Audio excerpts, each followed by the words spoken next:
Welcome once again to Women's Radio 2, the home for men and women now who part of the cultural creatives and all those who would like to be in the cultural creatives. Such a good group. And today, once again, my guest is Christine Baumgartner, the relationship guru. And today we're going to talk about something that everybody needs more help with, how to apologize and why you should, or maybe why you shouldn't, or any of those things that go along with that conversation. I'd love to welcome Christine Baumgartner back to Women's Radio 2. Hi, Christine. Hi, Pat. It's such a pleasure to join you again. And boy, is this an important subject, huh? Indeed. Indeed. And you've helped me with it. Good. I'm glad I've been helpful. It's something I've helped myself with, and then I get to help other people now as a profession. It's been lovely. So the two reasons to apologize are if it's going to help you feel better because you know you did something wrong. Or even if you don't the second reason is even if you don't understand why the other person's upset, if you really, it's important to you to re-engage with them. Now, they still get to do whatever they're going to do on their side, you know, apologize back or accept your apology or not. It's keeping your side of the street clean is what I tell people. That you need to be okay enough that you've done your best to say whatever you needed to say, and then see what the other person says. So I often tell people when they're so upset with somebody, I go, okay, tell me all the things that you're upset with, and what part do you think you played in it? What have they said? Because maybe we can't always see ourselves what it is. What have they said that's upset them, that they pulled away, or they got mad, or they slammed the phone down, or they said they never want to see you again, or they need you to apologize. Maybe they'd even been that direct. That would be so lovely. So tell me what they said. Because often what happens is we didn't intend it. We didn't mean it. They misunderstood us completely. Or maybe, yeah, I did say that, but I didn't really mean that. We've all said that. And it's a very human way of feeling, because we're not robots. We're not Chat GPT, right? That's what we were just talking about, right? Such an interesting experiment. So what I tell people is if you want to feel better by saying something and you want to see if you can re-engage the other person, first you have to say, I'm sorry for everything they say you did, even if you didn't mean it. That reminds me, and I don't know if you know, do you know the Hawaiian term that is used when you say, I'm sorry? There are four things that you say, and it like revolutionized. What is that called? I had somebody tell me it's in my notes somewhere. I love it, and I can't remember what it was. I know, I love it too, and I thought I'm going to get it this time. I think I wrote it down, but I don't. I think I might have to do it and put it in front of me. Hey Siri, what's the Hawaiian apology? We'll look it up.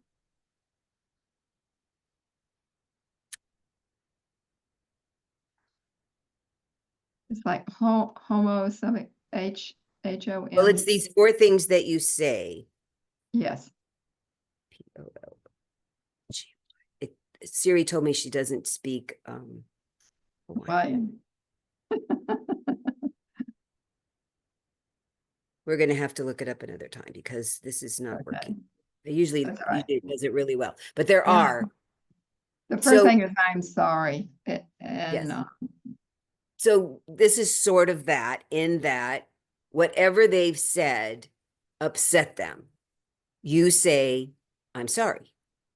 I'm sorry I hurt your feelings. What we tend to want to say is, I'm sorry if. I'm sorry if I hurt your feelings. They're saying my feelings are hurt, so you need to say, I'm sorry I hurt your feelings, even though you didn't mean to, even though you don't even understand how it hurt their feelings. It wouldn't have hurt your feelings if you said that, if somebody said that to you. It hurt their feelings. So you need to apologize. I'm sorry I hurt your feelings. That's really the words to say, and it's really hard. It's really hard, especially for men, because men take apologies very seriously. And they are absolutely willing to apologize when they know they're wrong. So the visualization I give them is if you've got your arms full, you're walking through the living room, your loved, adorable woman sitting there, she happens to have her foot sticking out, you step on her foot accidentally, and she says, ow. What would you say? And they all say, I'd say, I'm sorry, I stepped on your foot. Now, you didn't mean to. You would have never done it on purpose, but you hurt her foot. So you need to say, I'm sorry, I hurt your foot. So even though you don't mean to hurt her feelings, if she says you hurt my feelings, just like her foot, you have to say, I'm sorry, I hurt your feelings. Or she says, you promised you'd do this way. And the hard thing is, we women are not always clear about what we want. So you think you understand as a guy and you go do it, and then it wasn't exactly the way, and now she's upset and you want to explain, but that's not what you said. Generally, when somebody's feeling unheard, unlistened to, uncared about, which is what happens when you need to apologize, there's no room to hear it. You didn't say it that way. There's no room. So if you really want to end up being able to say you didn't say it that way, you first have to say, oh, yeah, I could see why that would upset you. If that's really what they heard, misheard, misunderstood, okay, yeah, I'd see why that upset you. The energy goes down, and then you can talk to them really well. So first we have to go, so like little kids, we've had little kids in our lives. They come in, the world's coming apart. Oh my God, everything's horrible and it's never going to get fixed. And you need to go, oh yeah, I get it. Yeah. Johnny isn't speaking to you, or somebody took your ball. Yeah, sucks. Sorry. And then what are we going to do about it? But you do with little kids. Sorry, that happened. Wow, that must feel really bad. So sorry. Now what are we going to do about it? In our family, often it's because they need a snack. Certainly one of those. We need something to eat or to sleep. But first, we all just want to be acknowledged that this upset us, and we need you to say, oh, I'm sorry, I upset you. That's really the best way to start if you want to feel clean about yourself and you want to have the best opportunity to re-engage with somebody, because you will be left out in the cold if you try to explain or you try to justify or you do that. Sorry if I upset you, I'm sorry if I hurt your feelings. It will never penetrate into the, oh, they cared, they heard that they hurt my feelings. And we could be totally unreasonable when we're getting upset. We could be totally unreasonable, but if we're already unreasonable, we're not going to listen to rationality. I know you want to be rational, but there's no room. So first you have to go, oh yeah, I can see why that upset you. Yeah. I think people really want to feel gotten. They want to feel like, even though that did happen, they really are wanting to be back in the center with you. Yeah. And and it does take work on both sides, I believe. Yeah. So if you can come up with an agreement in the beginning, if Now, I do, there's the trick, coming it up is. with agreements. We've talked about that. Of course, I think it's so big that we ought to return to that as well. If everyone started out conversations with new people, whether it's a friend or a business associate or a person that you might become romantically involved with this kind of a conversation, wow, looks like you're upset with something. Tell me what it is. And they tell you, and work really hard not to get defensive, because we all have that automatic reaction of getting defensive. I didn't mean that. I didn't say that. They're totally misunderstanding me. And say, wow, yeah, I can see why that upset you. That would upset me. When And you're then they might, when you're in a bigger group of people, let's say you're in a boardroom, and you can sense that something you may have that you said, or something about the way you said something didn't set well because somebody snaps back at you or says something, I don't know, in an off manner. How's that? How do you overcome that in front of so many people? How do you say, what words do you use then? so it sounds to me like you're really upset about something. Tell me more about that. Okay. Because when you're in a big group of people, you have to see, is it something that's really pertinent to the group of people? Is this going to send everything south if you don't address it? Or is this person just having a bad day? Or are they a problem? Are they trying to make a problem? So I don't assume I know the answer to that question until I've asked them, because generally they'll say the words that'll tell you what your next thing is going to do. If Right. you just say, really, so you're not going to be defensive, you're just going to ask, I need to know more about that. Because I'll tell you personally, when I've been in this situation coaching business people, I've often been surprised by their answer. I thought I knew, but I didn't. And it was a very helpful answer to know what to do next. So when I was teaching executives how to respond better, they went, oh, because they had assumed we all then later said, what did you think they were going to say? And nobody guessed what they were going to say. Everybody guessed all sorts of, some of us had similar things, some of us had different things we guessed. And I did that exercise on purpose to say, see, we need, and lots of times they'll say the thing you were thinking, at least now you're verified, but lots of times they will not. They will say something completely different, that then you get a different way of responding to them, hearing what upset them. We'd sit around the dinner table as we got, my brother and sister and my parents and I, as we got to be adults. And my mom would go, I remember this thing. You were so upset about it. I didn't know what to do. And we're like, I don't remember that. And then we'd say, remember this thing? And mom would go, I don't remember that. So we all have different perspectives about what stabs us, what delights us. So this is how you find out about what's going on inside of people, to say, I can see that you're having emotion about that. You have thoughts about that. Tell me what they are and see what they say. Quickly, they forgot to eat breakfast. You never know what they're going to say. Yeah. So how do you help yourself listen so that you do not take offense? How do you learn to do that little trick? Yeah, Because it's it's one of those things. really important in business, especially if you're operating in a group, and getting to the center for a group is really, really important. Then how do you manage all of that? Or what advice do you give to the whole group, maybe? Can you establish some kind of agreements? I mean, it really doesn't protect everyone's feelings. So how do you go about helping people like that? Such a good question. And it might be a whole nother subject we could talk Yeah, about, how maybe to so. handle business meetings, because I was thinking more one-on-one when I was thinking about this subject. Certainly in a business meeting, the person that's running the meeting needs to have done some really good internal work, that they know how to put their ego aside, that they know how, when we all know that triggering feeling. We all know when something goes inside of us or hurts our feeling. As the emotion starts escalating, we know that feeling. I think So, it starts in your stomach, doesn't it? yes. And it gets bigger. I It's not like know. a little tap. It's a big thing. So we need to be clear about, when I have this big feeling, can I regulate myself if I'm the person in charge? So if it's the person in charge, I give them different instructions on, you need to stay cool-headed. This is your job. We can go have a whole thing about it later, but the whole place is going to go south if you explode.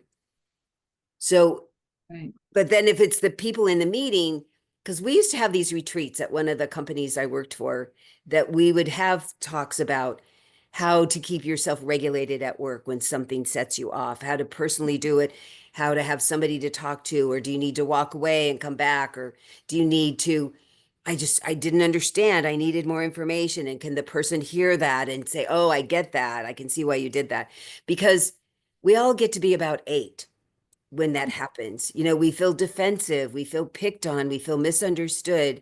And it's so important to grow ourselves up when that 8 starts to happen. We need to take personal responsibility for, is this worth getting really upset right now without having more information? I need more information. which is why I have to make sure I eat and I sleep, because I'm not good at regulating myself if I've not done those two things. I so know that about myself. I think everybody's like that. I don't think you're totally unique in that I department. have a lot of self-regulating. I have a lot of willpower. I have a lot of patience. I can You do do. lots on the moment and then have a whole emotional thing later. It's so beyond difficult if I hadn't have enough to eat or sleep. It's just Right. too hard.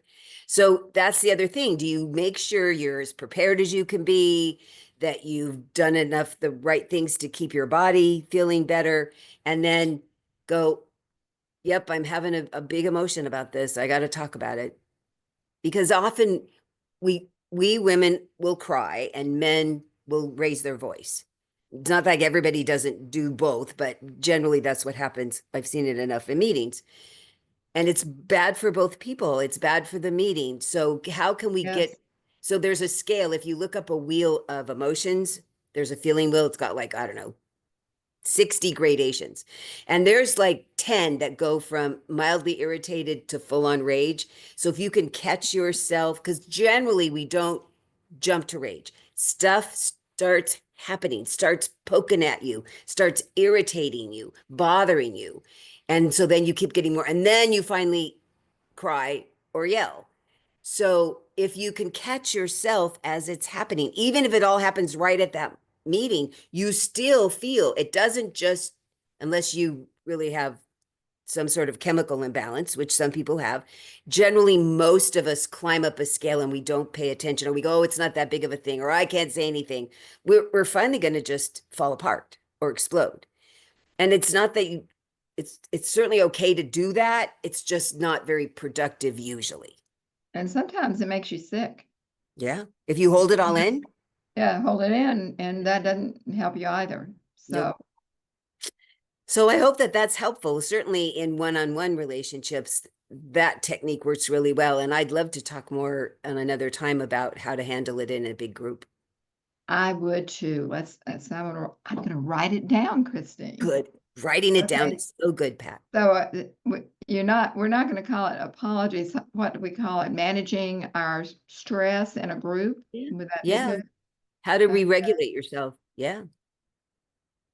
Especially if a bunch of people are having a big emotion about it. It's kind of catchy.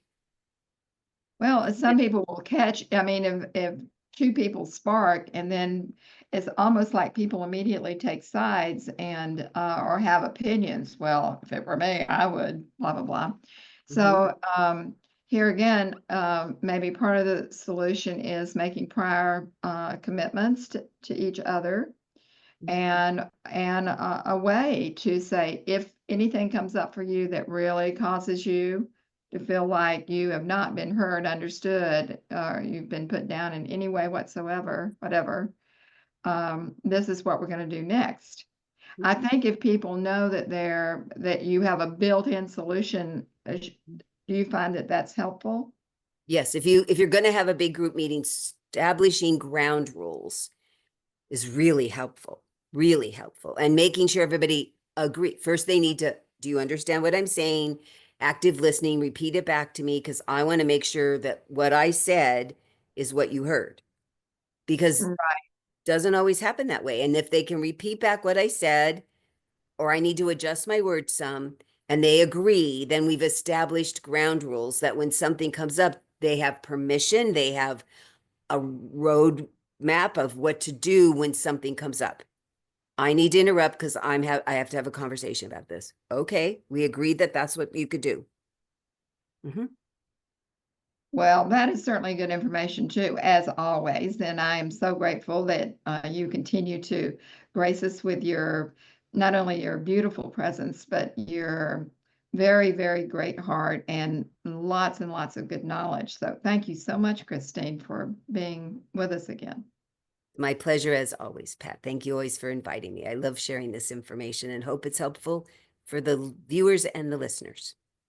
Right. And we're going to get on to our viewers before too long and say, we really, really want you to participate. So Mhm. write us and or call us. I'm going to make sure that I have that number written down the next time and have it memorized, or at least have it on a big piece of paper in front of me so I can give it each and every time. So we do have a number that people can call and leave a good message. Wow. And I'm going to make sure that gets up on the site at least. Good. Thank you again. You're welcome again.